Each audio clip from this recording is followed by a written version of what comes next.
បាទជម្រាបសួរបងប្អូនបាទលុយសុទ្ធទៀតហើយបងប្អូនលុយសុទ្ធទៀតហើយបើមិនដឹងទេថ្ងៃណាគេមិនតកំណត់បាទ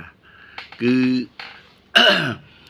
អាទិទេពជួបជាមួយយ៉ាស៊ីនបាទគូផាន់លុយសុទ្ធបងប្អូនខ្ញុំថាលុយសុទ្ធអត់មានពិបាកទេបាទហើយយ៉ាស៊ីនអាចស្លប់នឹងកណាប់ដៃរបស់អាទិទេពដោយអាប្អូនលងលឿងវានិយាយអញ្ចឹងពេលថាយ៉ាស៊ីនគាត់គីឡូវាយគីឡូ54គឺគាត់ល្អដល់អាពេជ្រទេពគីឡូ57គាត់ល្អណាស់អញ្ចឹងពេលដែលគាត់ឡើងទៅគឺទម្ងន់ដៃជើងអីគាត់ធ្លាប់ប្រើនៅកម្រិត54រីឯអាទិទេព57គឺពេញសាច់ហ្មងអេមហ្មងបាទអញ្ចឹងបានខ្ញុំហ៊ានថាយ៉ាស៊ីនអាចនឹងសន្លប់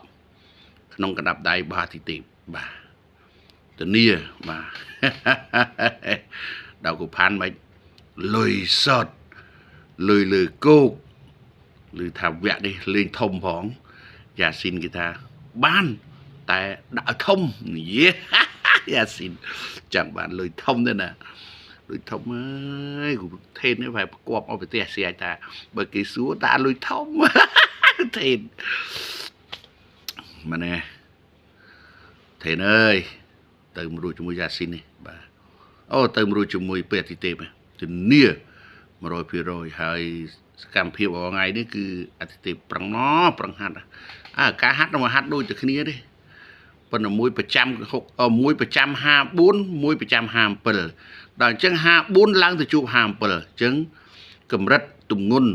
ដៃទម្ងន់ជើងគឺនៅស្រាលជាង57ទេអញ្ចឹងมันអាចធ្វើឲ្យអាទិទេពសន្លប់ឲ្យបានទេមានតែអាទិទេពធ្វើឲ្យសន្លប់វិញបាទគឺច្បាស់ការគូនេះគឺត្រូវតែជួបគ្នាគឺច្បាស់ការបាទច្បាស់ការហើយគឺត្រូវតែជួបគ្នាតែនៅតែកំណត់អំពីពេលវេលានៃការជួបថាតើនឹងជួបនៅថ្ងៃណាពេលណាអញ្ចឹងទៅបាទហើយបើជួបឆាប់កាន់តែល្អព្រោះអាទិទេពកំពុងតែឡើងកម្លាំងខ្លាំងណាបាទដូចកបីឡើងអញ្ចឹងបាទតោះមកអាទិទេពបាទហើយនៅអាទិទេពវាបុកហាត់បន្ថែមទៀតគឺ100%ថាមកអេមមកអេមសេមមកបាទហើយយើងមើលការប្រកួតអាទិទេពមួយរយៈនេះគឺលែងនិយាយបាទខ្ញុំសង្ឃឹមហឹមគម្រៀង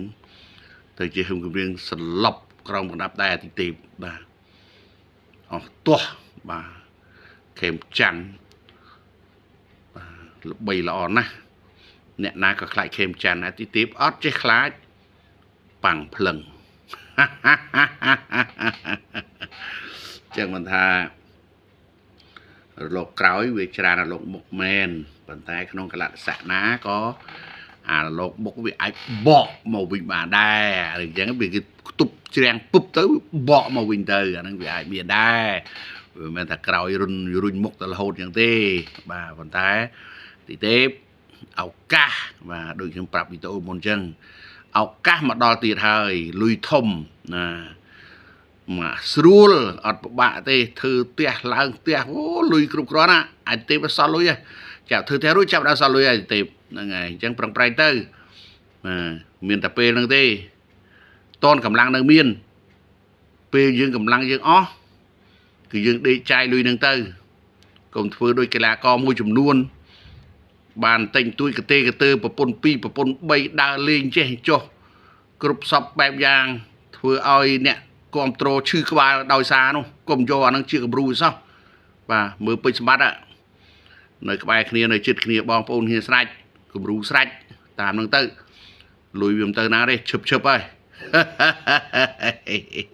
បាទសូមអរគុណសូមជម្រាបលាបាទឲ្យតែខំលុយគឺឈឹបតែម្ដងបាទហើយគូផាន់ដឹងតែលុយទៀតហើយផាន់លុយលើគូទៀតហើយ